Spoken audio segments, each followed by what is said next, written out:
Hello champions, welcome to all of you. आज हम क्या स्टार्ट करने वाले हैं, क्लास 10 का। जैसे कि आपका एग्ज़ाम स्टार्ट होने वाला है अभी टर्म 1, तो क्लास 10 मैथ से सैम्पल पेपर मैं आपको करवाने वाला हूँ, है ना। तो फटाफट पेन और कॉपी उठा लो और मेरे साथ स्टार्ट हो जाओ। So let's start. ओके, तो जैसा कि हमको पता है कि टर्म 1 में कैसे क्वेश्चंस आने वाले हैं, ऑब्जेक्टिव क्वेश्चंस आने वाले हैं ना। ऑब्जेक्टिव क्वेश्चंस आपको पता है ना, एक क्वेश्चन रहेगा जिसके 4 ऑप्शंस रहेंगे और आपको टिक करना रहेगा OMR शीट में। OMR शीट कैसे फिल की जाती है, थोड़ा सा मैं छोटा सा नॉलेज दे देता हूँ, वैसे सबको पता होगा। ऐसे करके 4 आपके पास बबल्स होंगे, 4 बबल्स होंगे, ठीक है। ये ऑप्शन ए के लिए रहेगा, ये ऑप्शन बी के लिए रहेगा, देन ऑप्शन सी के लिए रहेगा, देन डी के लिए रहेगा, ठीक है। इन चारों में से अगर कोई एक आपका आंसर होता है तो आपको क्या करना रहेगा, इन चारों में से उस आंसर का बबल आपको फिल करना रहेगा completely. You have to fill completely this bubble, ठीक है। थोड़ा सा भी उसको हमको क्या करना है, छोड़ना नहीं है, ना तो आधा फिल करना है, नथिंग, कंप्लीट फिल करना है उसको। तो आपको कंप्लीट फिल करना है। अगर आधा आप ऐसे फिल कर दो, आधा छूट गया या थोड़ा सा छूट गया, ऐसे कभी भी हमको हड़बड़ी में गड़बड़ी नहीं करनी है। बी केयरफुल, केयरफुली आपको क्या करना है, वहाँ पे आपको फिल करना है। Is it clear guys? Okay, तो ये तो समझ में आ गया, ये तो पता भी होगा बहुत सारे बच्चों को, है ना। तो हम क्वेश्चंस करना स्टार्ट करते हैं, ठीक है। फटाफट हम क्वेश्चंस करेंगे। सैम्पल पेपर 1 मैंने आज एक फर्स्ट सैम्पल पेपर उठाया है। होपफुली हम बहुत सारे सैम्पल पेपर करेंगे ताकि आपका मैथ्स का जो क्वेश्चन पेपर हो जाए, इतना आपके लिए इतनी प्रैक्टिस हो जाए कि आप क्या कर सको, मैथ्स के क्वेश्चन को फाड़ सको, फोड़ सको, है ना। फाड़ना नहीं है, फोड़ना है ना, ठीक है।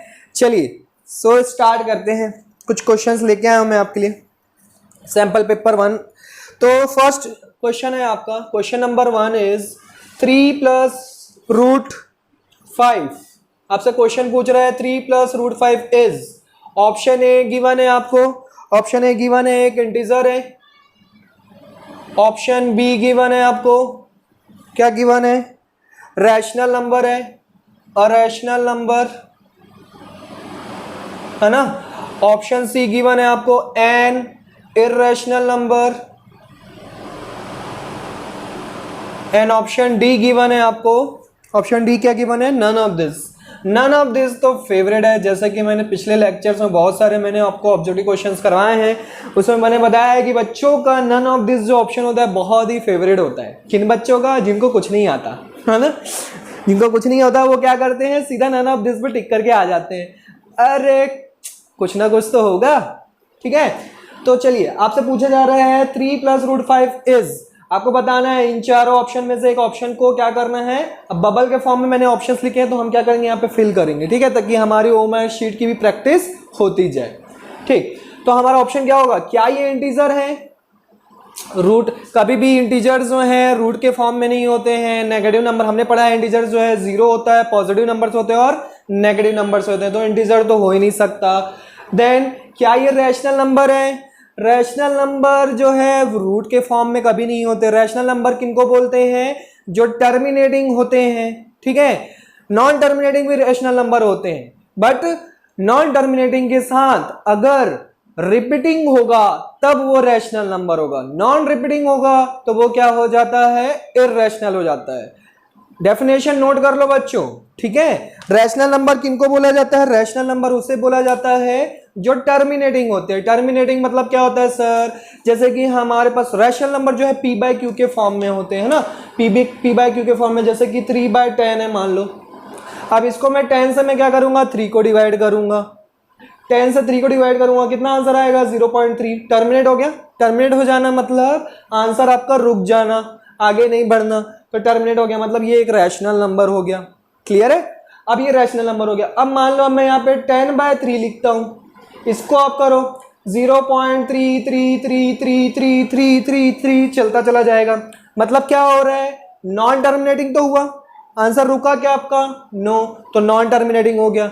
नॉन टर्मिनेटिंग के साथ क्या ये रिपीटिंग हो रहा है, सर बिल्कुल रिपीट हो रहा है, 3 रिपीट होते जा रहा है, मतलब ये भी क्या हो गया, रैशनल नंबर हो गया। Is it clear? तो आपको ऐसे जैसे कि 22/7 किसकी वैल्यू होती है, 22/7 यू नो पाई की वैल्यू, इसको जब आप डिवाइड करेंगे ना तो 3.14 समथिंग चलता चला जाएगा, पर रिपीट नहीं होगा नंबर। तो ये आपका एक इर्रेशनल नंबर है, ठीक है।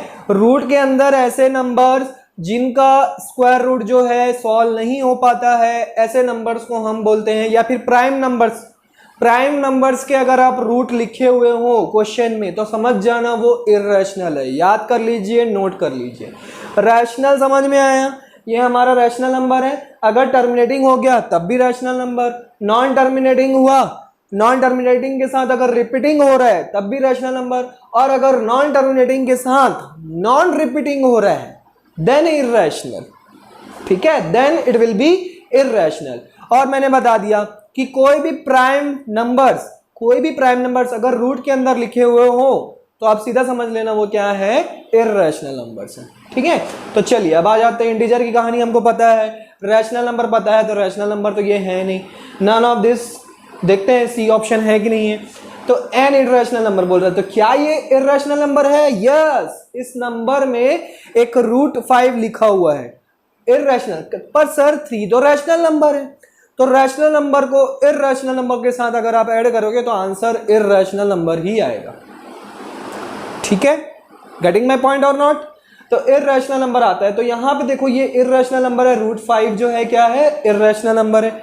5 is the prime number and root के अंदर लिखा हुआ है, तो irrational number, therefore our answer will be C. तो कैसे नोट करेंगे, ओएमआर शीट उठाएंगे, फर्स्ट क्वेश्चन का आपको ए बी सी ऐसे 4 ऑप्शन दिया रहेगा, उसको हम क्या करेंगे, ऐसे पूरे बबल को फिल कर देंगे,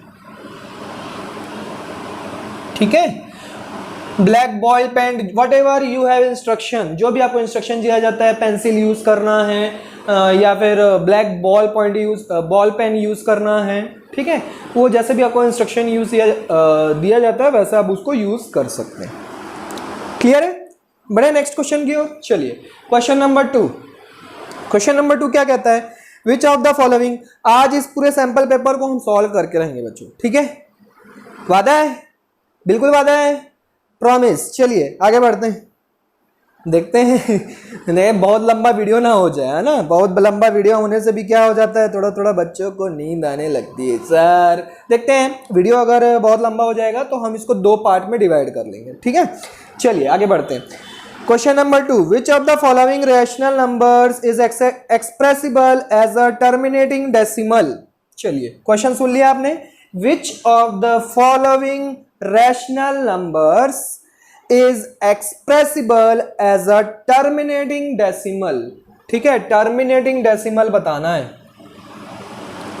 टर्मिनेटिंग डेसिमल मतलब आपके पास 4 ऑप्शन दिए हुए हैं। ऑप्शन ए दिया हुआ है 2027/625/625, ऑप्शन बी आपको दिया हुआ है 1625/462, ऑप्शन सी आपको दिया हुआ है 131/35, ऑप्शन डी आपको दिया हुआ है 124/165, ठीक है। ये आपको 4 आपको फ्रैक्शन दिए हुए हैं, आपको बताना है कि इन चारों में से रैशनल नंबर ऐसा कौन सा रैशनल नंबर होगा जो टर्मिनेटिंग डेसिमल देगा।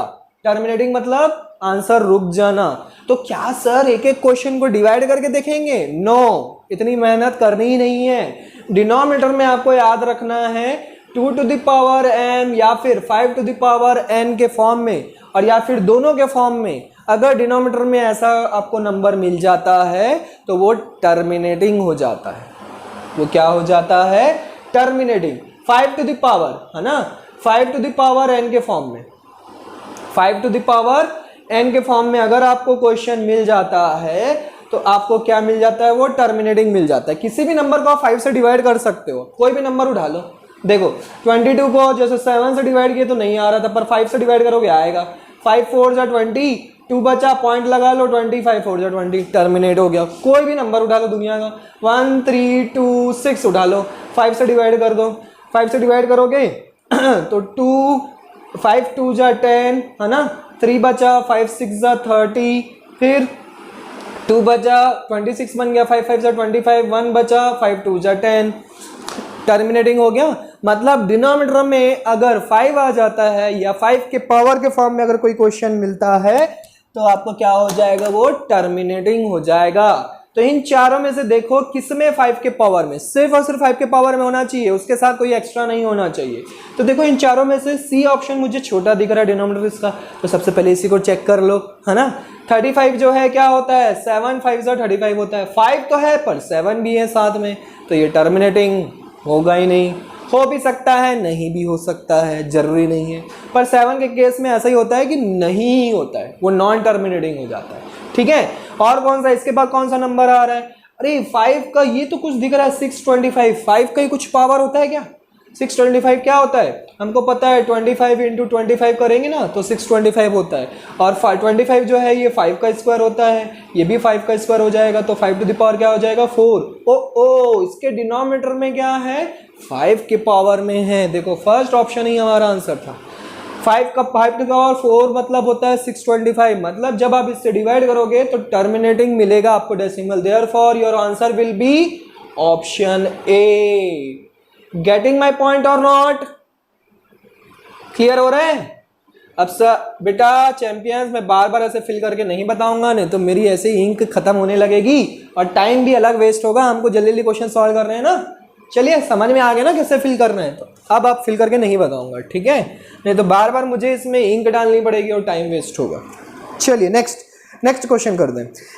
क्वेश्चन नंबर 3 क्या बोल रहा है, if two positive integers a and b are written as a is equal to x cube y square, a is equal to x cube y square and b is equal to x y cube, ठीक है, where x and y are prime numbers। तो आपको क्या करना है, इस a और b का HCF बताना है कि कितना होगा। तो ऑप्शन है आपके पास एक्स वाई, ऑप्शन बी है आपके पास x y square, option C है आपके पास x cube y cube, option D है आपके पास एक्स स्क्वायर वाई स्क्वायर। ठीक है, क्वेश्चन समझे, फिर से रिपीट कर देता हूं। दो पॉजिटिव इंटीजर्स हैं हमारे पास a एंड b, जिनकी वैल्यू दी हुई है x cube y square and x y cube, यही है ना, चेक कर लेता हूं मैं, हाँ क्वेश्चन करे। अब उसके बाद बोल रहा है कि ये जो एक्स वाई के फॉर्म में वैल्यूज दी हुई है, ये एक्स और वाई क्या है ये भी तो बताना पड़ेगा। तो ये एक्स और वाई क्या है, प्राइम नंबर से बोल दिया है क्वेश्चन में। अब आपको क्या करना है, ए और बी का HCF निकालना है। HCF मतलब क्या होता है, full form highest common factor, highest common factor. अभी तक सर हम तो बचपन से पढ़ते आ रहे हैं HCF निकालना, पर हम नंबर्स का निकालें, यहाँ पे तो अल्फाबेट आ गया, कैसे HCF निकालेंगे, कैसे प्राइम फैक्टराइजेशन करेंगे इनका, है ना। HCF निकालने के लिए हम क्या करते थे, प्राइम फैक्टराइजेशन करना स्टार्ट कर देते थे। नो, अब आप बड़े हो गए हो बच्चों, अब आपको दिमाग लगाना पड़ेगा। HCF निकालने के लिए हमको पता है दो नंबर के बीच में, देखो उसकी डेफिनेशन ही क्या है, हाईएस्ट कॉमन फैक्टर, है ना। तो कॉमन नंबर बस निकालना है, दोनों का बीच का क्या करना है, कॉमन निकालना है। देख लो, देखो यहाँ पे एक्स क्यूब वाई स्क्वायर और यहाँ पे एक्स वाई क्यूब, ठीक है। दोनों में पहले सबसे पहले एक्स को पकड़ो, इसमें इसके पास एक्स है और इसके पास एक्स क्यूब है, दोनों में से कॉमन क्या निकलेगा, एक्स कॉमन निकलेगा। एक्स क्यूब और एक्स में से कॉमन क्या निकलेगा, एक्स ही निकलेगा ना, इसके पास क्योंकि एक्स है ना। अरे कॉमन निकालने आता है कि नहीं, अरे बाबा आपके पास 10 डेयरी मिल्क के चॉकलेट है, आपके फ्रेंड के पास कितने 5 डेयरी मिल्क के चॉकलेट है और 5 क्या चॉकलेट है, कौन से 5 स्टार चॉकलेट है ना। तो अब अगर मैं कॉमन निकालना चाहूँ दोनों के, आप दोनों फ्रेंड में से कॉमन देखना चाहूँ कि क्या कॉमन है, तो 5 डेयरी मिल्क चॉकलेट कॉमन है ना, बाकी तो 5 डिफरेंट है। उसके पास क्या है 5 स्टार, आपके पास 5 डेयरी मिल्क है और एक्स्ट्रा, क्योंकि आपके पास 10 थे। समझ में आना कॉमन कैसे निकलेगा। दोनों में अगर हम कॉमन देखें तो सिर्फ और सिर्फ 5 डेयरी मिल्क चॉकलेट की कॉमन है, क्लियर है। तो वैसे देखो एक्स क्यूब और एक्स में से क्या कॉमन निकलेगा, एक्स निकलेगा। Y square and y cube में से क्या कॉमन निकलेगा, जो छोटा पावर होता है वही निकलता है। अल्फाबेट याद रखो, जो छोटा पावर, वाई स्क्वायर छोटा है ना वाई क्यूब से, तो वाई स्क्वायर कॉमन निकलेगा। मतलब जो HCF आया वो क्या है आपका, एक्स वाई स्क्वायर। कौन सा आंसर है, option B, answer is correct. Getting my point, clear हो रहा है बच्चों। चलिए आगे बढ़ते हैं, क्वेश्चन नंबर 4 स्टार्ट करते हैं। If the HCF of 65 and 1117, दो नंबर है हमारे पास 65, HCF ऑफ 65 एंड 117, इनका HCF दिया हुआ है कितना, expressible in the form 65m minus 117, then the value of m is, m की वैल्यू पूछ रहा है कि m की वैल्यू क्या होगी। ठीक है, ऑप्शन ए बता देता हूँ, ऑप्शंस बता देता हूँ आपको, 4 2 1 3 4, option B 2, option B 2, option C 1, option D 3। ये आपके पास 4 ऑप्शन है। आपको HCF दिया हुआ है दो नंबर का। सबसे पहले आप 10th क्लास में फर्स्ट चैप्टर में आपने फॉर्मूला पढ़ा है, HCF into LCM is equal to क्या होता है, इज इक्वल टू होता है प्रोडक्ट ऑफ टू नंबर्स, है ना, प्रोडक्ट ऑफ टू नंबर्स, ये होता है फॉर्मूला। तो HCF हमको दिया हुआ है कितना, 65m माइनस 117, LCM हमको नहीं पता, प्रोडक्ट ऑफ टू नंबर्स मतलब 65 इंटू 117, क्योंकि वो दो नंबर कौन से हैं, 65 और 117। अच्छा, इन दोनों का हम LCM निकाल सकते हैं क्या, बिल्कुल निकाल सकते हैं, निकाल लीजिए। कैसे निकालेंगे, कैसे निकालेंगे, LCM कैसे निकालते थे, ऐसे निकालते थे, 65 117, देखो 5 से जाएगा, सबसे पहले देखो 3 से जाएगा क्या, बिल्कुल जाएगा, 3 से जाएगा, 3 से ये नहीं जाएगा 65 पर, ये जाएगा, 3 3 जा 9, 3 9 जा 27, अगेन 3 से जाएगा कितने टाइम्स, 13 टाइम्स, अगेन ये 5 टाइम्स में 5 से जाएगा, ये 13, ये 13, अगेन आपका लास्ट 13 1 जा 13। तो आपका आंसर देखो कितना है, 13 5 जा 65, 65 3 जा कितना होता है, 65 3 जा, जल्दी जल्दी मल्टीप्लाई करो, 65 3 जा कितना होगा, 63 जा कितना होता है 180, 5 3 जा कितना होता है 15, 195, 195, 13 5 जा 65, 65 3 जा कितना आया 195, मल्टीप्लाई करके चेक कर सकते हैं आप, 195 3 जा कितना होगा 300, देखो मैं तो ऐसे ही मल्टीप्लाई करता हूँ, 9 3 जा 27, 270, 5 3 जा 15, अब इनको ऐड कर दो 5, आपका एडिशन फास्ट होना चाहिए इस केस में, तभी आप जल्दी कर पाएंगे। 585 कितना आया 585, तो यहाँ पे हमारा LCM आ चुका है 65m। अच्छा वेट मत मल्टीप्लाई करो, आप मल्टीप्लाई करने में टाइम वेस्ट क्यों कर रहे हैं भाई, 1 मार्क का क्वेश्चन है, हमने तो ध्यान ही नहीं दिया, हमसे LCM थोड़ी ना फाइंड आउट करने बोला है। ये दिमाग में याद रखो, कभी भी हम क्वेश्चन सॉल्व करते हैं उसमें बीच में कहीं पे अगर कैलकुलेशन करना पड़ रहा है मत कीजिए आप, क्योंकि जिसका आप कैलकुलेशन कर रहे हैं वो चीज़ आपसे क्वेश्चन फाइंड आउट करने बोला ही नहीं है, वो तो आप अपने लिए कर रहे हैं। तो डायरेक्ट लिख दो ना, यहाँ पे लिख दो 13 into 5 into 3 into 3। Getting my point, मत मल्टीप्लाई कीजिए, फालतू टाइम वेस्ट कर दिया हमने। अब यहाँ पे देखो ये 13 5 जा 65 कैंसिल आउट हो जाएगा, 3 39 जा 117 कैंसिल आउट हो जाएगा, 3 ये 13 जा कैंसिल आउट हो जाएगा, ये देखो 5 5 कैंसिल आउट हो गया, तो इधर सिर्फ और सिर्फ क्या बचा 13। तो आपका इक्वेशन क्या बन गया 65m 117 इज इक्वल टू 13।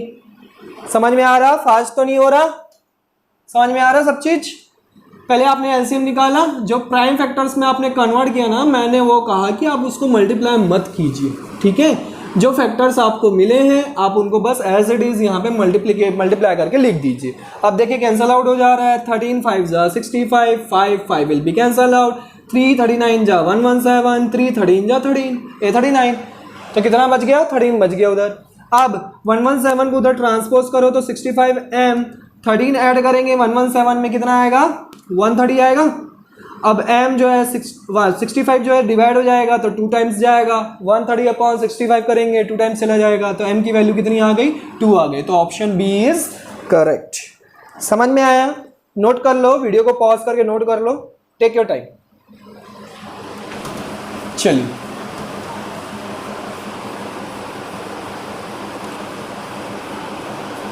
पहले ना वीडियो जैसे ही मैं क्वेश्चन रीड करता हूँ, ऑप्शंस लिखता हूँ, तब तक आप वीडियो को पॉज करके उसको सॉल्व करें चैंपियंस, ठीक है। फिर आप क्या करें, चेक करें कि आप सही बना पा रहे हैं कि नहीं बना पा रहे, ठीक है। पहला काम तो हमको यही करना है बच्चों। अगर आप करेंगे तो आपका फायदा होगा, नहीं करेंगे तो भी आपका फायदा होगा, क्योंकि पढ़ा तो मैं रहा ही हूँ, है ना।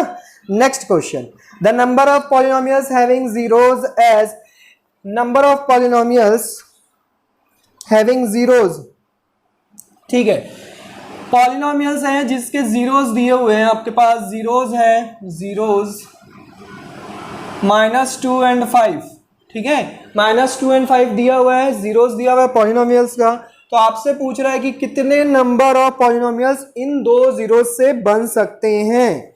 1 बन सकता है कि 2 बन सकता है कि 3 बन सकता है कि ऑप्शन में है मोर देन 3।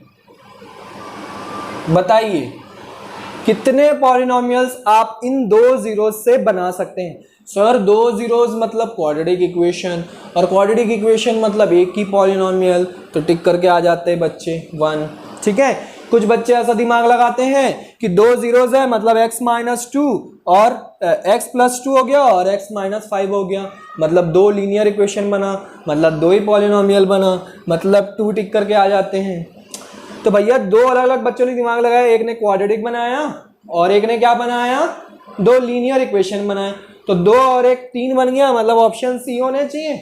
थर्ड बच्चा ये सोचेगा, पर नहीं, जो चतुर बच्चा होगा वो क्या करेगा, ये दिमाग लगाएगा कि क्वेश्चन में ये बोला गया है, उसने क्वेश्चन में ये नहीं बोला है कि पॉलिनोमियल जो है ओनली 2 जीरोज हैं, ओनली वर्ड यूज नहीं किया है। उसने ये बोला है कि आपके पास दो जीरोज हैं, इन दो जीरोज से आप कितने पॉलिनोमियल बना सकते हैं। तो भैया हम बहुत सारे बना सकते हैं, मोर देन 3। ऑप्शन कौन सा होगा, डी। उसने ये थोड़ी ना बोला है कि सिर्फ और सिर्फ दो हैं हमारे पास जीरोज, समझे चतुर चैंपियन। तो जो चतुर चैंपियन होगा वो ऑप्शन डी लगा के आएगा, ठीक है। चलिए क्वेश्चन नंबर 6 करते हैं। क्वेश्चन नंबर 6 क्या बोलता है, given that one of the zeros of the cubic polynomial one of the zeros of the cubic polynomial, एक क्यूबिक पॉलिनोमियल दिया हुआ है ax³ plus bx² plus cx plus d, ठीक है। अब ये देखो ये क्यूबिक पॉलिनोमियल है। अब इसमें देखो पॉलिनोमियल बता दिया है, उसमें पॉलिनोमियल नहीं बताया था, उसमें जीरोज बताया था, इसमें पॉलिनोमियल बता दिया है। मतलब इसके कितने जीरोज होंगे, 3 जीरोज होंगे। उन 3 जीरोज को मैं ले लेता हूँ alpha, beta and gamma. Question में नहीं दिया है, मैं ले लेता हूँ। इसमें से क्वेश्चन में बोल रहा है कि इन तीनों जीरोज में से एक जीरो जो है या फिर एक रूट, जीरोज भी बोलते हैं और रूट भी बोलते हैं ना, एक जीरोज या एक रूट की वैल्यू है 0, तो मैं अल्फा की वैल्यू ले लेता हूँ 0। अब आपसे पूछ रहा है the product of the other 2 zeros is, other 2 zeros का प्रोडक्ट जो है कितना होगा। तो ऑप्शन है आपके पास -c/a, ऑप्शन बी है आपके पास c/a, ऑप्शन सी है आपके पास 0, ऑप्शन डी है आपके पास -b/a, है ना। तो कई बच्चे जो होशियार बच्चे होते हैं वो ऑप्शन सी लगा के आ जाते हैं 0, जिससे उनका आंसर हो जाता है रॉन्ग। वो क्या दिमाग लगाते हैं कि एक जीरो की वैल्यू है 0, तो भैया alpha into beta into gamma कर देंगे। अदर 2 का अगर हम मल्टीप्लिकेशन बोला है ना निकालने के लिए, प्रोडक्ट निकालने के लिए बोला है, तो अदर 2 का प्रोडक्ट जो है वो कितना होगा, alpha into beta into gamma is equal to formula होता है -d/a, है ना। पढ़े हो कि नहीं पढ़े हो, एक लेक्चर में बनाऊंगा आपके लिए, सारे फॉर्मूलेज हम पढ़ेंगे, ठीक है। टर्म 1 से पहले हम सारी चीजें पढ़ लेंगे बच्चों, ठीक। तो मैं क्या बोल रहा था कि कुछ चतुर बच्चे ये दिमाग लगाएंगे कि alpha into beta into gamma is equal to क्या हो जाएगा, -d/a। वहां से उसकी वैल्यू जो है, अल्फा की वैल्यू 0 है, तो बीटा इंटू गामा की वैल्यू भी 0 दिमाग लगा के आ जाएंगे, जो कि हो जाएगा उनका रॉन्ग, है ना। करेक्ट दिमाग क्या लगाना है, हमारे पास एक फॉर्मूला होता है alpha into beta plus beta into gamma plus gamma into alpha is equal to c by a, ये फॉर्मूला होता है। तो क्योंकि अल्फा की वैल्यू हमने 0 ली है, मतलब ये 0, ये वाला टर्म भी 0, तो beta into gamma is equal to मिल गया ना सी बाय ए। अरे मिला कि नहीं बाबा, मिला ना। तो ऑप्शन कौन सा होगा, बी। इन दोनों का प्रोडक्ट ही तो पूछ रहा है हमसे।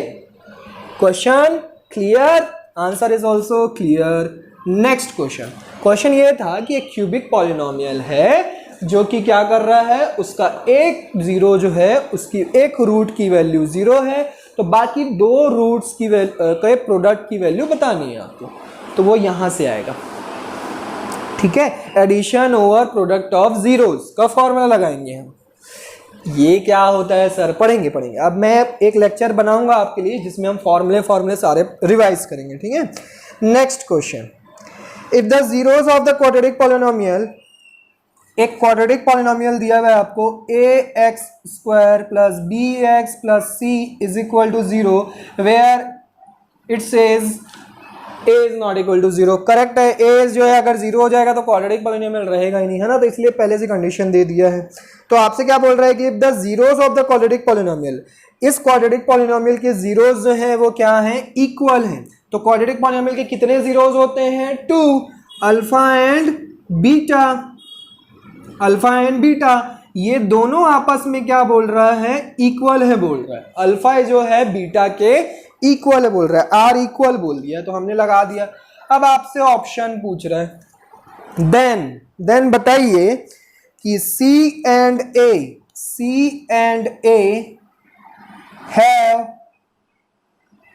Have opposite sign.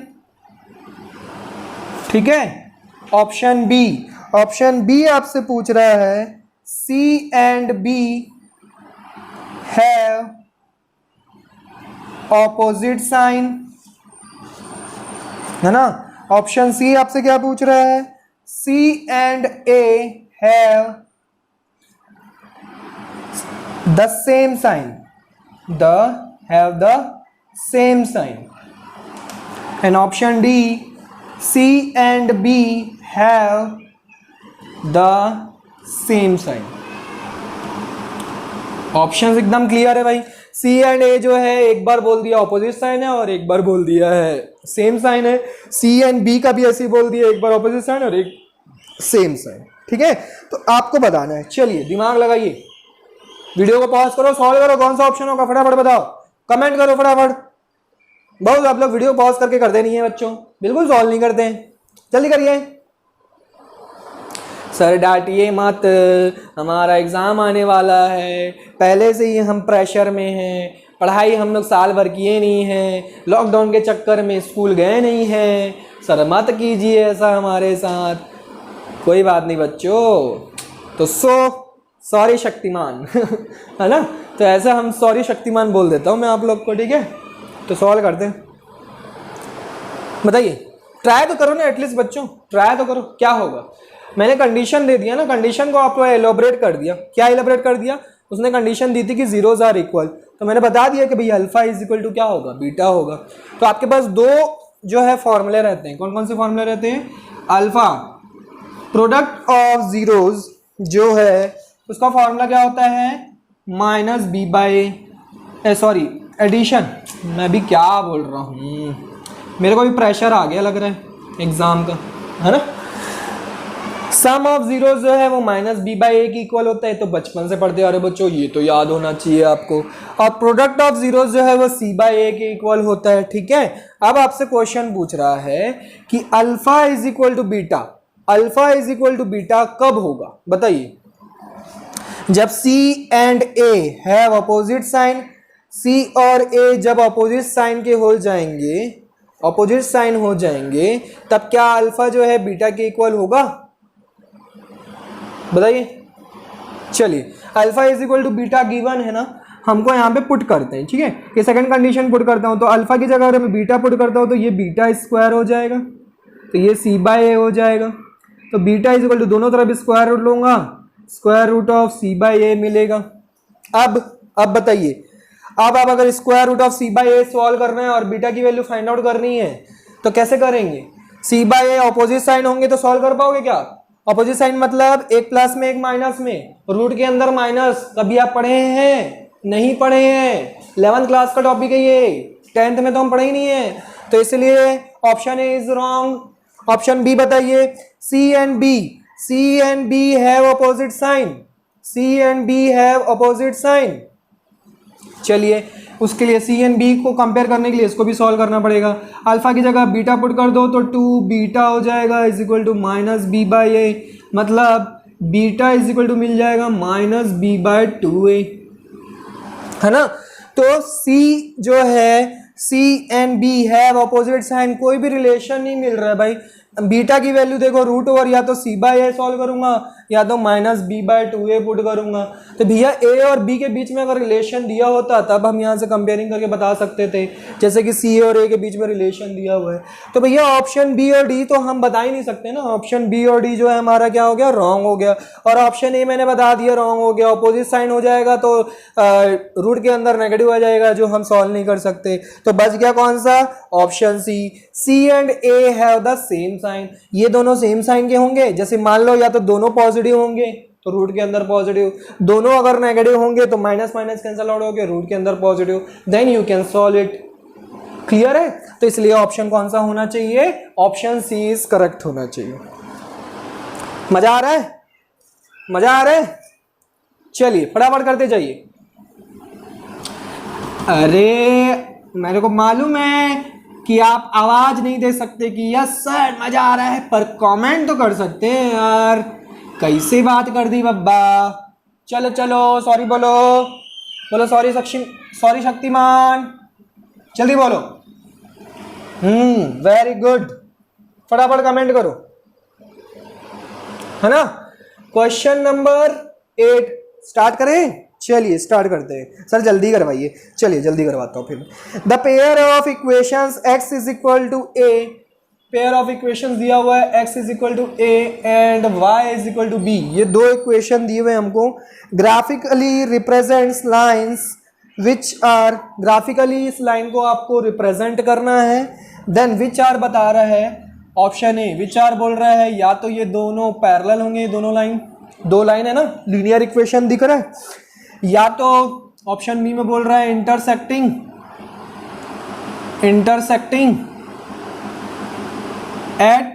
Intersecting at b comma a. Option C third point बोल रहा है कि कोइंसिडेंट हो जाते हैं, है ना। ऑप्शन डी बोला जा रहा है कि intersecting at a comma b, intersecting at a comma b. चलो एक बार फिर से मैं क्वेश्चन रिपीट कर देता हूँ। दो लाइंस के इक्वेशन दिए हुए हैं आपको, ये दो लाइंस के इक्वेशन दिख रहे हैं। अरे भाई लीनियर इक्वेशन दिख रहा है कि नहीं दिख रहा है? यहाँ पे देखो x और y वेरिएबल है, वेरिएबल का पावर अगर 1 होता है तो उसको लीनियर इक्वेशन कहा जाता है। और लीनियर इक्वेशन जो है एक लाइन का इक्वेशन होता है, जब आप उसको ड्रॉ करो ग्राफ में तो एक स्ट्रेट लाइन ही बनेगी। तो ये दोनों स्ट्रेट लाइन के वैल्यूज दी इक्वेशन है, ठीक है। अब आपसे पूछ रहा है कि जब आप इसको ग्राफिकली प्रेजेंट करते हो, लाइन को ड्रॉ करते हो, तब इन चारों में से क्या मिलेगा? क्या ये दोनों पैरेलल बनेंगी, या तो इंटरसेक्ट करेंगी एट बी कॉमा ए या फिर ए कॉमा बी पे, या तो कोइंसिडेंट हो जाएंगी। कोइंसिडेंट मतलब एक दूसरे के ऊपर। चलिए ड्रॉ करके देख लेते हैं। ये हमारा एक्स एक्सिस और ये हमारा वाई एक्सिस, ठीक है। अब अगर आपको बोला है, ठीक, अगर आपको बोला है तो यहाँ पे मैं ले लेता हूँ बी, ठीक है, और y में b ले लेता हूँ और x में a ले लेता हूँ। सबसे पहले तो जो वैल्यू दी हुई है उसी को पहले ड्रॉ कर लेते हैं। आपको बोला है x is equal to a, तो जब भी अगर x की सिर्फ वैल्यू दी हुई है, y की कोई वैल्यू नहीं दी हुई है, मतलब आपकी लाइन बनेगी, आपकी लाइन कैसी बनेगी, y एक्सिस के पैरेलल, ये बनेगी लाइन आपकी। x is equal to a के लिए कि क्या बनेगी, y एक्सिस के पैरेलल बनेगी लाइन। समझ में आ रहा? क्लियर है? वैसे ही y is equal to b के लिए क्या बनेगी, y is equal to b के लिए भी x एक्सिस के पैरेलल बनेगी। एक्स एक्सिस के पैरेलल बन गया। अब ये दोनों देखो एक दूसरे को इंटरसेक्ट कर रहे हैं, मतलब ऑप्शन ए ऑप्शन सी तो गया, ऑप्शन ए ऑप्शन सी गया। अब देखो इस इंटरसेक्शन पॉइंट को हमको फाइंड आउट करना है कि कौन सा पॉइंट है, बी कॉमा ए पे कट रहा है कि ए कॉमा बी पे।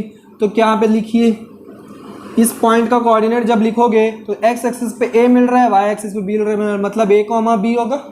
तो intersecting at a comma b, therefore answer will be D. Clear है, समझ में आ रही कहानी? चलिए डायग्राम बनाना होगा किसी को, बना लेना। चलो आगे क्वेश्चन नंबर 9 सॉल्व करते हैं। क्या कह रहा है question number 9? The pair of equations, फिर से आपको पेयर ऑफ इक्वेशंस दिए हुए हैं। y इज इक्वल टू 0 दिया हुआ है and y is equal to -7 दिया हुआ है, ठीक है। हैज ऑप्शन ए, 9th नंबर क्वेश्चन है। ऑप्शन ए पूछ रहा है कि 1 सॉल्यूशन होगा। ऑप्शन बी आपसे पूछ रहा है कि 2 सॉल्यूशंस होंगे। ऑप्शन सी आपसे पूछ रहा है कि इनफाइनाइटली मैनी सॉल्यूशंस होंगे। इनफाइनाइटली मैनी सॉल्यूशंस होंगे।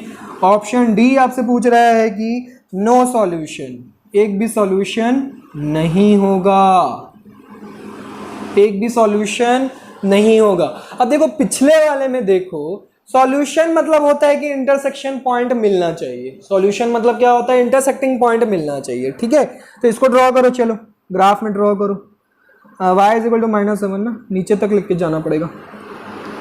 तो नीचे ज़्यादा बड़ा बना देता हूँ, ऊपर छोटा बना देता हूँ मैं, ये ऐसे।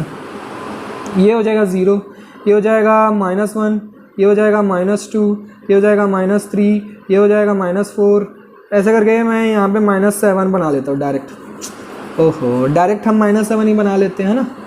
चलिए ये मैं यहाँ पे -7 बना लेता हूँ आपको समझाने के लिए, ठीक है। अब y इज इक्वल टू 0 मतलब y इज इक्वल टू 0 और x की तो कोई वैल्यू दी नहीं हुई है, मतलब x एक्सिस के पैरेलल लाइन बनेगी, मतलब यहीं पे बनेगी, जो x एक्सिस पे है वहीं पे बनेगी, ठीक है। और y इज इक्वल टू यही लाइन बनेगी ना, ये y इज इक्वल टू 0 के लिए लाइन है, ये देखो x एक्सिस पे ही बनेगी, क्लियर। और y इज इक्वल टू -7 के लिए जहाँ पे -7 है वहाँ पे बनेगा और x एक्सिस के पैरेलल बनेगी। अब ये बताओ, ये दोनों एक दूसरे के ना तो कोइंसिडेंट हो रहे हैं। अगर कोइंसिडेंट होते हैं तो इनफाइनाइटली मैनी सॉल्यूशन बोल देता मैं, है ना। कोइंसाइड हो जाते, एक दूसरे के ऊपर ओवरलैप हो जाते, या फिर अब इंटरसेक्ट करते कहीं ना कहीं। अब दोनों देखो पैरेलली चलते चले जा रहे हैं, तो एक भी जगह हमको इंटरसेक्शन पॉइंट नहीं मिलेगा। अगर एक इंटरसेक्शन पॉइंट मिलता तो 1 सॉल्यूशन बोल देता, 2 होता तो 2 सॉल्यूशन बोल देता। बहुत सारे इंटरसेक्शन पॉइंट होते, मतलब जब एक दूसरे के ओवरलैप हो जाएंगे तो इनफाइनाइट मैनी सॉल्यूशन हो जाता, पर एक भी हमको इंटरसेक्शन पॉइंट नहीं मिल रहा है। Therefore answer will be option D. समझ में आ रहा है? फटाफट वीडियो को पॉज कर लो और मुझे रब करना पड़ेगा, ठीक है। चलिए रब करता हूं मैं, नोट कर रहे हैं? वीडियो को पॉज करके नोट कर लो बच्चों। चलिए बच्चों क्वेश्चन नंबर 10 चालू करें। चलिए फटाफट करते हैं, है ना। वीडियो की लेंथ भी बढ़ती जा रही है। चलिए आगे बढ़ते हैं। If x is equal to a, मजा आ रहा है कि नहीं आ रहा है? अरे आ रहा है कि नहीं आ रहा है बाबा? बोलिए ना बाबा, जल्दी बोलिए ना बाबा। चलिए x is equal to a, y is equal to b is the solution of the equations. आपके इक्वेशंस दिए हुए हैं, कौन कौन से इक्वेशंस दिए हुए हैं? x माइनस वाई, ये तो बहुत इजी क्वेश्चन है। ओहो, x plus y is equal to 4, 2 equations दिए हुए हैं। देन आपसे a एंड b की वैल्यू पूछ रहे हैं, इन दोनों की वैल्यू फाइंड आउट करनी है, ठीक है। तो ऑप्शंस दे दूं मैं आपको, यहाँ पे लिख देता हूँ। a एंड b की वैल्यू पूछ रहा है आपसे। ऑप्शन ए लिख लेता हूँ, कितना है? 3 एंड 5। ऑप्शन बी कितना है? 5 एंड 3। ऑप्शन सी कितना है? 3 एंड 1। एंड ऑप्शन डी कितना है? -1 एंड 3। चलो वीडियो को पॉज करो, फटाफट आंसर बताओ। ये तो बहुत इजी क्वेश्चन है। x is equal to a है, y is equal to b है, तो 2 इक्वेशन दिया, सबसे पहले इनको सॉल्व कर लो। ये देखो कैसे सॉल्व करते हैं, बाय इक्वेटिंग मेथड। मैं पढ़ा चुका हूँ, सारे मेथड्स पढ़ा चुका हूँ बच्चों आपको, है ना। अगर आपने नहीं देखा है तो मेरे प्रीवियस लेक्चर देख लीजिए, linear equation in 2 variables chapter वाला, ठीक है। Pair of linear equation search कर लीजिएगा। पेयर ऑफ लीनियर इक्वेशन कर अड्डा द न्यूमेरिक हेल्पर, ठीक है, उसमें आप इक्वेटिंग मेथड करके भी सर्च करेंगे तो मिल जाएगा, इक्वेटिंग मेथड बाय करर अड्डा द न्यूमेरिक हेल्पर। ठीक है, चलिए सॉल्व कीजिए, इसको मैं सॉल्व करता हूं। देखो ये प्लस में माइनस में वाई वाई कैंसिल आउट हो जाएगा, एक्स प्लस एक्स कितना हो जाएगा 2x हो जाएगा, अरे ऐड कर दे रहे सिंपल, और क्या 4 + 2 कितना हो जाएगा 6, तो x की वैल्यू कितनी आ जाएगी 3 आ जाएगी। अरे x की वैल्यू 3 आ गई, अब y की वैल्यू x की वैल्यू 3 आ गई, ठीक है, y की वैल्यू फाइंड आउट कर लो, x - y = 2, दोनों में से कोई एक इक्वेशन लेते हैं हम, x की वैल्यू 3 - y = 2, तो 2 को इधर ट्रांसपोज करो तो 3 - 2, y को इधर ट्रांसपोज करो तो +y हो जाएगा, मतलब y = 1 आ जाएगा। मतलब x = a था, मतलब a की वैल्यू 3, y = b था तो b की वैल्यू कितनी हो गई 1 हो गई। मतलब ऑप्शन कौन सा हो रहा है C, a और b की वैल्यू पूछा था, a की वैल्यू 3 और b की वैल्यू 1। अरे इजी है, अरे बोलियो बाबा इजी है। चलो समझ में आया, फटाफट करवाते जा रहा हूँ, आप लोग वीडियो पॉज करके नोट करते जाना अगर किसी को नोट करना है तो। ठीक है, क्वेश्चन नंबर 11, ओहो ये का क्वेश्चन है, चलो इसमें ग्राफ बना दे, तो छोटू सा बच्चू सा क्वेश्चन है, ग्राफ दिया हुआ है आपको, थोड़ा सा बड़ा ग्राफ बना देता हूँ ताकि आपको क्लियर दिखाई दे। अरे बाप रे सर कितना बड़ा ग्राफ बना दिया आप।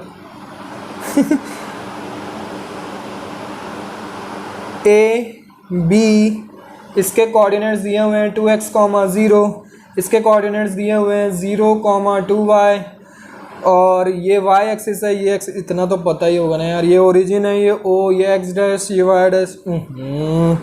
अब आपसे पूछ रहा है ऑप्शंस, पहले लिख लो बच्चों, क्वेश्चन नोट कर लो, ऑप्शन लिख लो, फिर क्वेश्चन को ध्यान से सुनो कि क्या बोल रहा है। Option A x, y, option B y, x, option C x/2, y/2, option D y/2, x/2।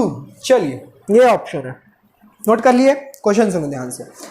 The coordinates of the point which is equidistant from 3 vertices of the triangle AOB as shown in the figure. ठीक है, इस graph में आपको एक ऐसा point लेना है जो कि इस ट्रायंगल AOB के वर्टाइसेस से, मतलब A पॉइंट से, B पॉइंट से और O पॉइंट से, तीनों पॉइंट से वो कहाँ पे हो, इक्विडिस्टेंट पर हो। इक्विडिस्टेंट मतलब इक्वी मतलब इक्वल और डिस्टेंट मतलब डिस्टेंस, इक्विडिस्टेंस पर होना चाहिए। क्लियर है क्वेश्चन, क्लियर है कि नहीं? चलिए हिल गया क्या बोर्ड? नहीं हिला, चलिए क्या होगा आंसर फटाफट बताओ, इक्विडिस्टेंस पर होना चाहिए। चलिए यहाँ पे मैं एक पॉइंट P ले लेता हूँ, यहाँ पे एक पॉइंट P ले लेते हैं, ठीक है सर ले लिए। अब ये जो है यहाँ से, ये यहाँ से, ये यहाँ से, तीनों जगह से इक्विडिस्टेंस पर होना चाहिए। तो इस P पॉइंट का कोऑर्डिनेट क्या होगा बताओ, कोऑर्डिनेट्स क्या होंगे? देखो जब ये क्या होगा, यहाँ से इक्विडिस्टेंस होगा, जब इक्विडिस्टेंस कब होगा, जब इस डिस्टेंस के हाफ होगा। मतलब ये टोटल यहाँ से यहाँ 2x है ना, देखो x की वैल्यू जो है कितनी है 2x है, x कोऑर्डिनेट की वैल्यू कितनी है 2x, तो मतलब यहाँ से यहाँ की वैल्यू कितनी हो जाएगी x हो जाएगी। वैसे ही देखो यहाँ से यहाँ पूरी 2y है, तो हाफ की वैल्यू कितनी हो जाएगी, यहाँ से यहाँ तक की y हो जाएगी। तो अब इस पॉइंट का जब आप कोऑर्डिनेट निकालेंगे तो क्या मिलेगा, x, y। इक्विडिस्टेंट मतलब भैया एकदम बीचों बीच ना, मिडिल पॉइंट। अगर तीनों वर्टाइसेस से आप क्या करोगे, इक्विडिस्टेंस पर अगर एक पॉइंट बनाओगे तो एकदम मिडिल पे बनेगा ना, तो मिडिल पे बनेगा मतलब इस साइड, इस वाला जो साइड है जो बेस है इसके मिड पॉइंट पे बने आएगा वो पॉइंट। वैसे इधर परपेंडिकुलर जो साइड है उसके भी मिड पॉइंट पे आएगा, तो मिड पॉइंट पे आएगा तो पूरे की वैल्यू अगर 2y है तो मिड की वैल्यू कितनी होगी y, इस पूरे की वैल्यू 2x लेंथ है तो मिड की वैल्यू कितनी होगी x। तो इस पॉइंट का जब कोऑर्डिनेट निकालोगे तो x, y आएगा, मतलब आंसर विल बी A। नहीं समझ में आया, नहीं समझ में आया, आया कि नहीं आया, आया ना यार। वीडियो को आप फिर से रिवाइंड करके देखो, नहीं समझ में आया तो बिल्कुल समझ में आएगा, ठीक है। जब तक समझ में नहीं आ रहा तब तक पीछे बार बार रिवाइंड करके देखो। क्वेश्चन नंबर 12, चलिए क्वेश्चन नंबर 12 क्या बोलता है, the distance of the point P, जो है एक पॉइंट P है जिसके कोऑर्डिनेट दिए हुए हैं 2, 3 from the x axis, from x axis. x axis से बताना है कि इसका डिस्टेंस कितना होगा, तो ऑप्शन ए जो है 2 3 1 5, 2 3 1 5, बताइए। चलिए वीडियो को पॉज कीजिए, बताइए बताइए बताइए, बड़ा बड़ा बताइए, बड़ा बड़ा बड़ा बड़ा बड़ा। क्या करेंगे इसके लिए भैया? ग्राफ बनाएंगे। अरे ग्राफ बनाएंगे कि नहीं बनाएंगे? ग्राफ बनाने नहीं आता बच्चों को, कैसे करेंगे बच्चे? देखिए 2,3 हमको करना है, तो x की वैल्यू 2 है मतलब 1 2 पॉजिटिव है, और y की वैल्यू पॉजिटिव है मतलब ऊपर, तो 1 2 3 1 2 3 2,3, ये वाला पॉइंट है P 2,3। ठीक है, अब आपको पूछ रहा है कि x एक्सिस से ये कितने डिस्टेंस पर है, तो बताइए x एक्सिस से कितने डिस्टेंस पर है? ये डिस्टेंस कितना है? जितना y में है, तो y में ये पॉइंट जो है कितने डिस्टेंस पर है? 3 पे है, तो x एक्सिस से कितने डिस्टेंस पर होगा? 3 पे होगा। अरे डिस्टेंस फार्मूला लगाने की जरूरत ही नहीं है, डिस्टेंस फार्मूला लगाने बैठ गए बच्चे लोग। डिस्टेंस जैसे ही पूछता है सब डिस्टेंस फार्मूला लगाने बैठ जाते हैं। अरे समझ में आया कि नहीं भाई? चलो समझ में आ गया, सॉरी शक्तिमान, है ना? सर शक्तिमान कहाँ से आ गया? आज आप शक्तिमान को बहुत याद कर रहे हैं। चलो तो छोड़ो शक्तिमान जी को, चलिए नेक्स्ट क्वेश्चन करिए। The distance between the points, दो पॉइंट है, point A 0,6 and point B आपका है 0,-2। ठीक है, इन दोनों के पॉइंट के बीच का डिस्टेंस आपको फाइंड आउट करना है। आप फटाफट लगाइए डिस्टेंस फार्मूला, लगेगा लगाइए डिस्टेंस फार्मूला। सर ये क्या होता है? डिस्टेंस फार्मूला तो हमको पता ही नहीं है, आता ही नहीं है। लगाइए लगाइए डिस्टेंस फार्मूला क्या होता है? क्या होता है डिस्टेंस फार्मूला? जब हमको ए बी फाइंड आउट करना है तो हम लगाएंगे क्या? x2 माइनस x1 का whole square plus y2 minus y1 का होल स्क्वायर, ये फार्मूला लगाते हैं। तो इसमें से आप मान लो, इसको मान लो x1, y1, और इसको मान लीजिए आप x2, y2, है ना? चलो अब पुट करो इस फार्मूले में, तो A B is equal to solve करेंगे। x2 की वैल्यू कितनी है? 0 माइनस x1 की वैल्यू कितनी है? 0, 0 माइनस 0 का होल स्क्वायर कितना आएगा? 1 आएगा, है ना बच्चों? Very good. y2 की वैल्यू -2 माइनस y1 की वैल्यू 6 का होल स्क्वायर। अरे चैंपियंस, 0 माइनस 0 0 होता है, 0 का स्क्वायर 0 होता है। अरे कैसन करोगे जी बाबा? -2 माइनस 6 कितना होता है? -8 होता है। -8 का स्क्वायर कितना होगा? 64 प्लस 64 होगा। 64 प्लस 0 कितना होगा? 64 होगा। √64 की वैल्यू कितनी होगी? 8 होगी। तो answer will be option B. बन गया? बन गया? कब कर दूं? चलो डिस्टेंस फार्मूला आप याद रखना, डिस्टेंस फार्मूला। एक और क्वेश्चन आने वाला है डिस्टेंस फार्मूले से, क्वेश्चन नंबर 14। चलिए क्वेश्चन नंबर 14 में भी आपको यही करना है। एक पॉइंट है P -6,8, है ना? इसको आपको ओरिजिन से क्या करना है? डिस्टेंस फाइंड आउट करना है। अरे सर ओरिजिन से कैसे फाइंड आउट करेंगे? ओरिजिन की तो वैल्यू पता ही नहीं है हमको। अरे भैया ओरिजिन मतलब वो इसका कोऑर्डिनेट होते हैं 0,0। अब लगा दो फॉर्मूला, x2 माइनस x1 का whole square, y2 minus y1 का होल स्क्वायर। चलिए फटाफट कीजिए जब तक मैं ऑप्शंस लिख देता हूँ, फिर आप चेक करना सही आ रहा है कि नहीं। जल्दी जल्दी बताओ, बताइए ना बच्चों, कमेंट कीजिए फटाफट। अरे कमेंट करने में बहुत स्लो है सर, कमेंट करने में बहुत स्लो है बच्चों। आप जल्दी लिखो बेटा, कमेंट कीजिए फटाफट। कर लिया? कौन सा आंसर होगा? कौन सा होगा? 0 माइनस 6 कितना होगा? 0 माइनस -6 कितना हो जाता है? +6 हो जाएगा। +6, 0 + 6 कितना होता है? 6, 6 का स्क्वायर कितना होगा? 6 का स्क्वायर होगा 36। 0 माइनस 8 का स्क्वायर करेंगे, 0 माइनस 8 कितना होगा? -8 का स्क्वायर करोगे कितना हो जाएगा? 64। 64 हो जाएगा, मतलब 64 + 36 कितना होता है? √100। √100 मतलब कितना होता है? 10। That is your answer. इतना ईजी था यार, ओरली सॉल्व कर दिया हमने। डिस्टेंस फार्मूला लगाइए फटाफट, बनेगा। Option question number 15। Question number 15 फिर से आपको डिस्टेंस फार्मूला लगाना है। दो पॉइंट दिए हुए हैं ए और बी। ए दिया हुआ है 0,5 एंड बी दिया हुआ है -5, 0। चलिए इनके बीच का डिस्टेंस फाइंड आउट करना है अगेन आपको, ठीक है। बताइए कितना होगा, डिस्टेंस फार्मूला लगाओ फटाफट, जब तक मैं ऑप्शन लिख रहा हूँ आपके आंसर आ जाने चाहिए। फटाफट आया आंसर, कमेंट करो भैया। ओ इतना इजी क्वेश्चन भी नहीं बन रहा।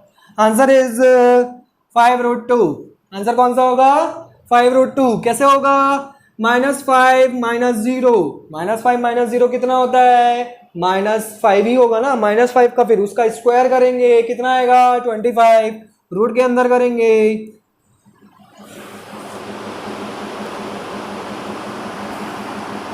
क्या करोगे, इतने छोटे से क्वेश्चन नहीं बन रहे आप लोग से, बनेंगे बनेंगे, कोई बात नहीं, नहीं बन रहे तो कोई बात नहीं।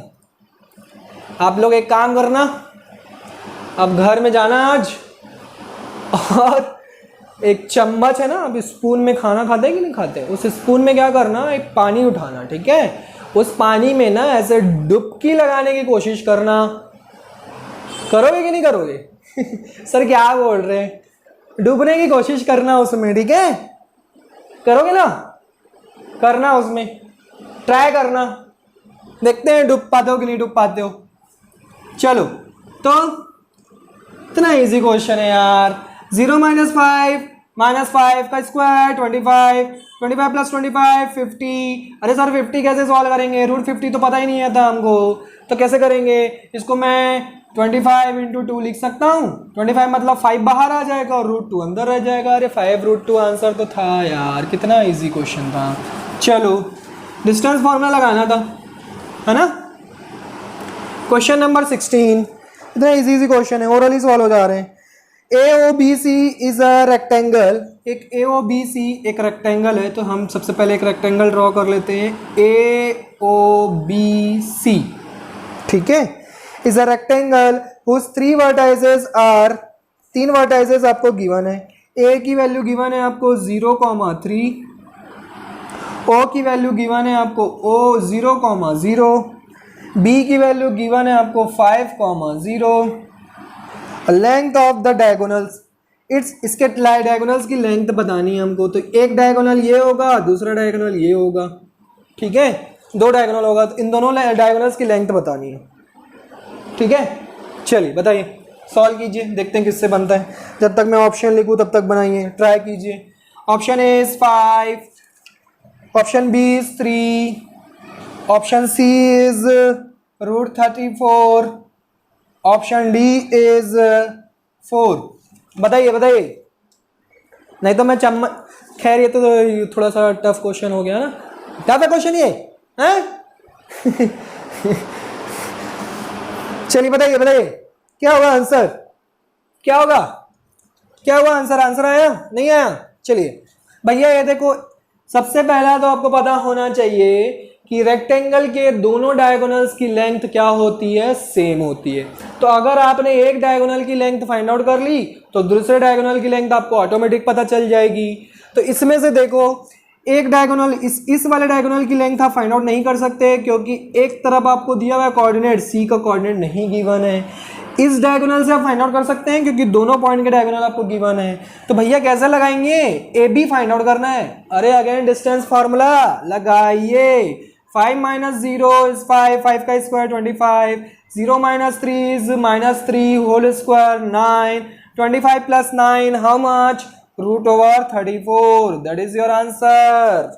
जिससे बन गया बल्ले बल्ले, जिससे नहीं बना उसकी भी बल्ले बल्ले, क्योंकि मैंने तो बता दिया ना, उसके बाद तो बन गया ना। चलिए तो बल्ले बल्ले कीजिए दोनों ही केसेस में।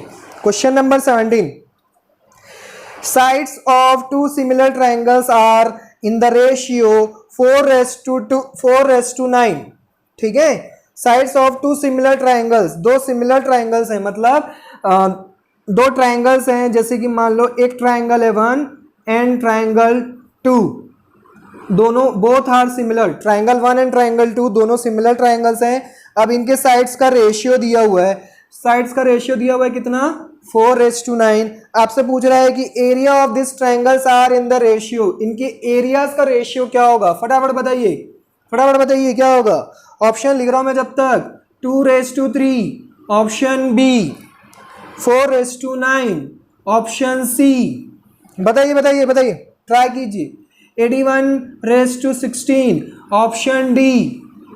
16:81 बताओ कौन सा आंसर होगा।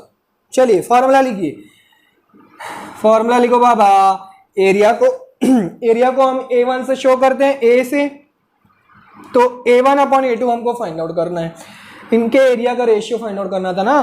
तो फॉर्मूला पता होना चाहिए, जब भी दो ट्राइंगल सिमिलर होते हैं, बेटा ट्राइंगल चैप्टर आपने पढ़ा है, उसमें एक थ्योरम अप्लाई होता है, दो थ्योरम बेसिकली होते हैं। एक थ्योरम होता है कि जब दो ट्राइंगल सिमिलर हैं तो उनके करस्पॉन्डिंग साइड्स का रेशियो इक्वल होता है। इससे रिलेटेड हम बहुत सारे क्वेश्चन सॉल्व करने वाले हैं। और दूसरा थ्योरम होता है कि उनके एरियाज का रेशियो जो है उनके करस्पॉन्डिंग साइड्स के स्क्वायर की इक्वल होता है। नोट कर लीजिए, ये दोनों थ्योरम बहुत इंपॉर्टेंट है। फर्स्ट थ्योरम क्या बताया मैंने कि जब भी दो ट्राइंगल अगर सिमिलर हो जाते हैं तो उनके करस्पॉन्डिंग साइड्स का रेशियो इक्वल हो जाता है, और अगर उनके एरियाज का रेशियो अगर आपसे पूछा जाए तो उनके करस्पॉन्डिंग साइड्स का रेशियो है ना, उसको आप स्क्वायर कर दो, आपको एरिया का रेशियो मिल जाएगा। मतलब इसका स्क्वायर करना है हमको, 4/9 का क्या करना है स्क्वायर, कितना आएगा 16/81। 4 का स्क्वायर नहीं आता बच्चों, हाँ? आता है ना, तो option is D. Very good. चलिए क्वेश्चन नंबर 18 सॉल्व करते हैं।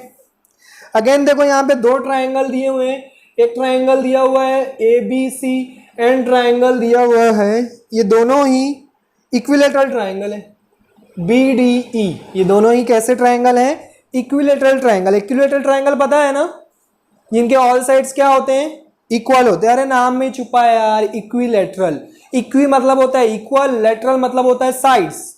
तो जिसके साइड्स इक्वल हो that triangle is called equilateral. Very simple. तो ये दोनों क्या है, इक्विलेटरल ट्राइंगल्स हैं, ठीक है। अब इनका such that D is the mid point of BC। तो सबसे पहले क्या करो, यहाँ पे मैं ट्राइंगल ड्रॉ करता हूँ, ठीक है। यहाँ पे सबसे पहले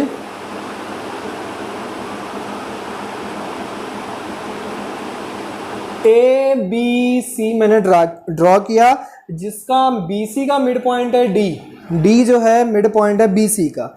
अब देखो BDE बोल रहा है, मतलब यहीं पे बनेगा ट्राइंगल, इसी के अंदर ये ऐसा ये ट्राइंगल बनेगा, है ना। तो BDE और ABC दोनों ही इक्विलेटरल ट्राइंगल है। Ratio of the areas of the triangle ABC and BD is, ratio पूछ रहा है अगेन, तो ऑप्शन ए गिवन है आपको 2:1। फटाफट सॉल्व करो, इनके एरिया का रेशियो पूछ रहा है फिर से, जो कि लास्ट क्वेश्चन में पूछा था। फटाफट सॉल्व करो। सर इसमें तो साइड्स का रेशियो नहीं दिया हुआ है ना, तो क्या होगा बताइए बताइए बताइए। 1:4 कैसे करेंगे then, how will you solve this question, कैसे करेंगे, ट्राई कीजिए, दिमाग लगाइए। सबसे पहले आप सिमिलर प्रूव करने की कोशिश करेंगे, है ना। सिमिलर, दो ट्रायंगल को सिमिलर प्रूव करना, कैसे प्रूव करते हैं, दो ट्रायंगल को सिमिलर प्रूव करने के लिए आपको कैसे क्या करना पड़ता है, क्या करना पड़ता है बताइए। दो ट्रायंगल को सिमिलर प्रूफ करने के लिए क्या करना पड़ता है भैया, कोई भी दो एंगल जो है इक्वल हो जाने चाहिए, ठीक है। तो देखो एंगल बी जो है इन दोनों ट्रायंगल का कॉमन एंगल है, कॉमन एंगल है मतलब इक्वल एंगल होगा, समझ में आ रहा। तो ये हो गया, या तो दो एंगल इक्वल होने चाहिए, तो डबल ए क्राइटेरिया से हम क्या लिख सकते हैं, सिमिलर लिख सकते हैं, या तो दो साइड्स इक्वल होने चाहिए। और बताइए और क्या इक्वल होगा, क्या इक्वल होगा, या तो ऐसा है देखो कि जब भी दो फिगर बनता है ना, जब भी दो फिगर बनता है ना ट्रायंगल, तो जब वो एक दूसरे को ओवरलैप कर लेते हैं ना, बड़ा ट्रायंगल अगर छोटे ट्रायंगल को पूरी तरह से ढक लेता है तो उसको हम सिमिलर ट्रायंगल बोलते हैं, क्योंकि उनका जो है एंगल जो है क्या हो जाता है, एक कॉमन एंगल। ऐसे याद रखो आप, ठीक है। अभी हम क्या करेंगे, सारी चीज़ें याद कर लेंगे, थोड़ा सा रटना भी पड़ेगा ना, क्योंकि हमारा टर्म 1 आने वाला है। ऐसे करके याद रख लो कि अगर दो ट्रायंगल ऐसे हम बन गए हैं जो एक दूसरे को क्या कर दे रहे हैं, ओवरलैप कर दे रहे हैं, मतलब वो क्या हो गया, सिमिलर ट्रायंगल हो गया। ठीक है, तो सिमिलर ट्राइंगल हो गए, ये दोनों क्या हो गए, सिमिलर हो गए। अब इनके एरिया का रेशियो क्या होगा, area of triangle A B C, यही पूछा है ना, A B C and B D. तो पहले जिसका नाम होता है उसको आप न्यूमरेटर में लिखेंगे और जो बाद में होता है उसको डिनोमिनेटर में, बी डी ई। तो इनके करस्पॉन्डिंग साइड्स का रेशियो आपको क्या करना पड़ेगा, इक्वल लिखना पड़ेगा। तो करस्पॉन्डिंग साइड्स कौन सा है, बी सी ले लो, बी सी का स्क्वायर, और ये देखो बी डी स्क्वायर लिख सकते हैं। अब यहाँ पे देखो, क्योंकि डी जो है इसका क्या है, मिड पॉइंट है ना, क्योंकि डी क्या है, मिड पॉइंट है। अब डी मिड पॉइंट है तो क्या लिख सकते हैं हम, BC को, BC स्क्वायर तो BC स्क्वायर ही रहेगा, BD को मैं क्या लिख सकता हूँ, हाफ ऑफ BC लिख सकता हूँ, इसका होल स्क्वायर। ध्यान से देखिए, D अगर मिड पॉइंट है तो इसका BC का जस्ट हाफ होगा ना BD, समझ में आया। तो हाफ ऑफ BC लिख सकता हूँ, BD को, BD का स्क्वायर था इसलिए होल स्क्वायर लगा दिया। अब बस BC square upon BC square, ये जो है 1/2 1/4 हो गया, है ना, 1/4, ये 4 ऊपर जाके क्या हो जाता है, मल्टीप्लाई हो जाता है, तो यहाँ पे 4 ये कैंसल आउट हो गया, तो 4/1 हो गया, उल्टा हो जाता है, रेसिप्रोकल हो जाता है। अरे 1/4 था ना भाई, जब डिवीजन को मल्टीप्लिकेशन चेंज करते तो क्या करते हैं, रेसिप्रोकल करते, 4/1। तो इसके जो एरिया का रेशियो है वो क्या मिला, 4:1, मतलब आंसर इज सी। क्लियर है। चलिए नेक्स्ट क्वेश्चन करते हैं फटाफट। होप क्लियर हो रहा होगा और मजा आ रहा होगा, फटाफट कमेंट कीजिए, ठीक है, मजा तो आ रहा है सर। चलिए, टाइम बचा है कि ओवरडोज हो रहा है, ओ चलिए 20 क्वेश्चंस करेंगे बच्चों, फिर नेक्स्ट लेक्चर में मैं आपको next rest question is the in next lecture, ठीक है। तो 20 क्वेश्चन में इस लेक्चर को हम ऐड कर देंगे, ठीक। चलिए, हाँ 19, question number 19, in the figure given below आपको दिया हुआ है BAC is equal to 90 degree and आपको दिया हुआ है AD is perpendicular to BC। इस क्वेश्चन को थोड़ा सा ध्यान से देखो बच्चों, है ना, इसका फिगर भी दिया हुआ है आपको कुछ ऐसा,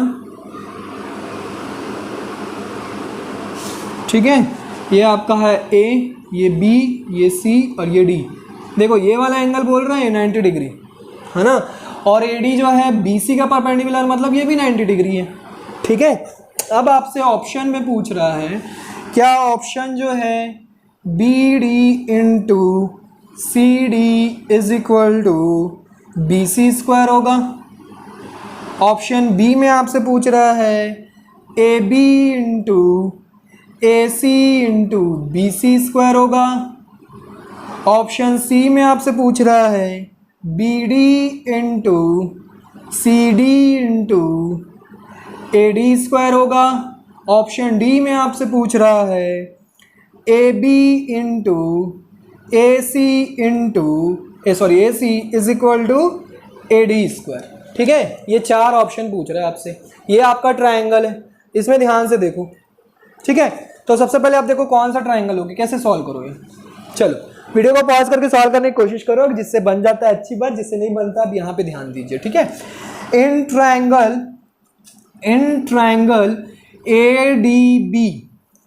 ADB है ना, मतलब कौन सा ट्रायंगल, इस ट्रायंगल की बात कर रहा हूँ मैं। This is your ADB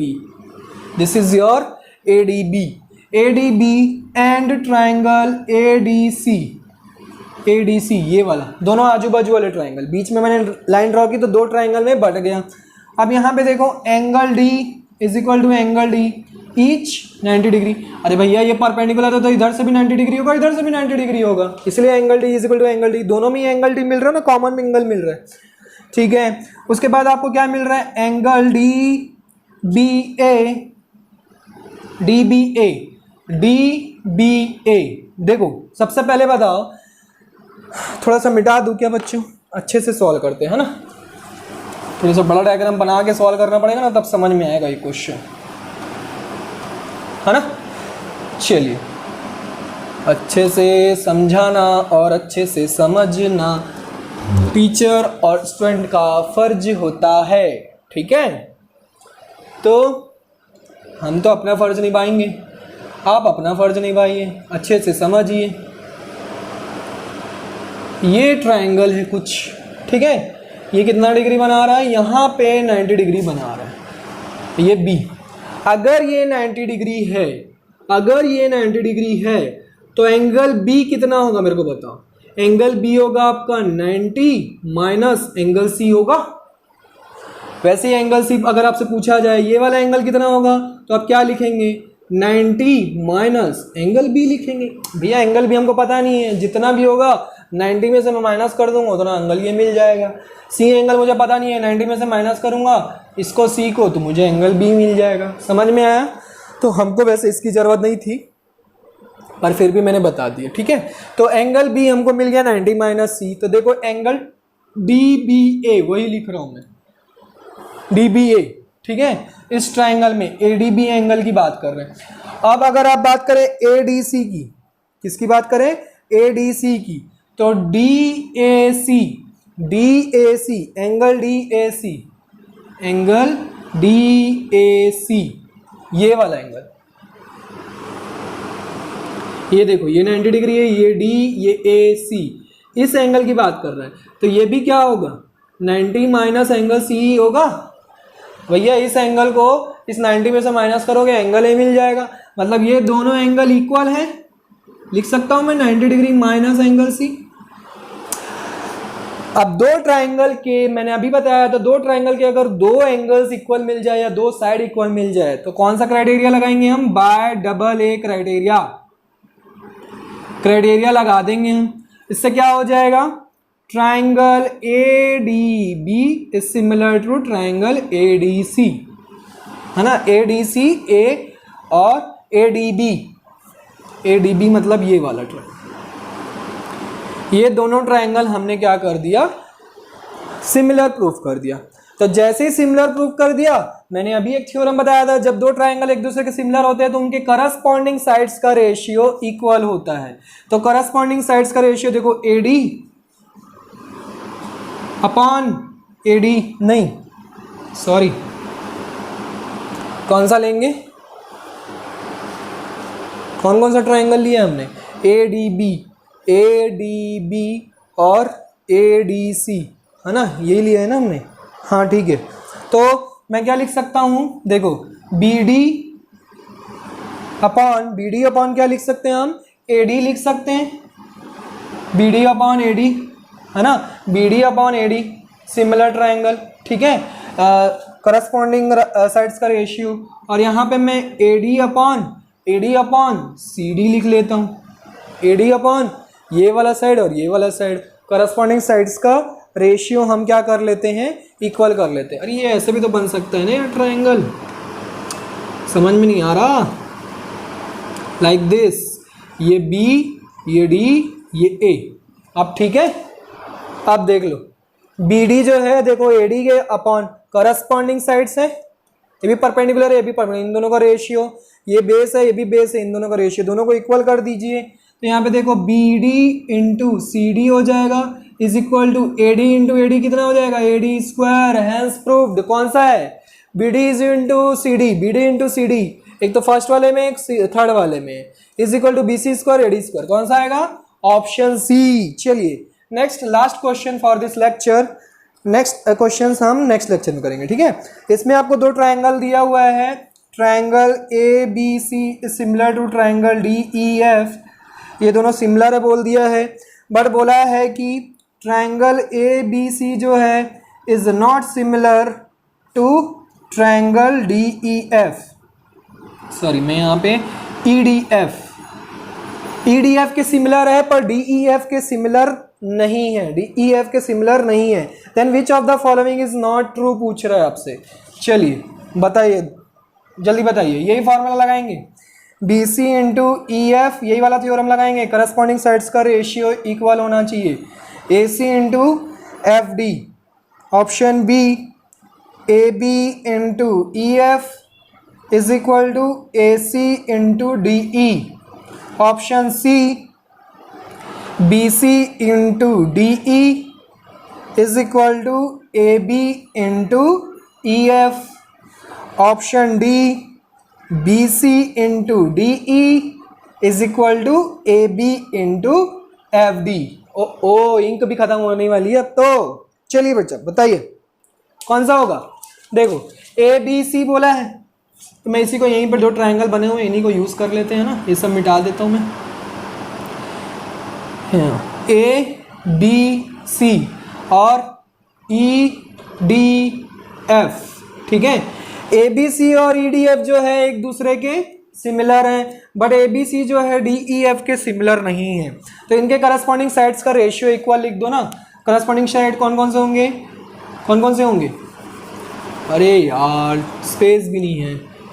A B upon E D होगा is equal to B C upon D F होगा, करस्पॉन्डिंग हो गया, इज इक्वल टू और ए सी अपॉन, अच्छा जिस ट्रायंगल का फर्स्ट साइड अगर आपने न्यूमरेटर ले लिया है ना तो बाकी दोनों साइड्स को भी आपको न्यूमरेटर ही बनाना है। जिस ट्रायंगल को आपने न्यूमरेटर के फॉर्म में लिखा है उसको हमेशा न्यूमरेटर ही बनाना है, ये चीज़ ध्यान रखना।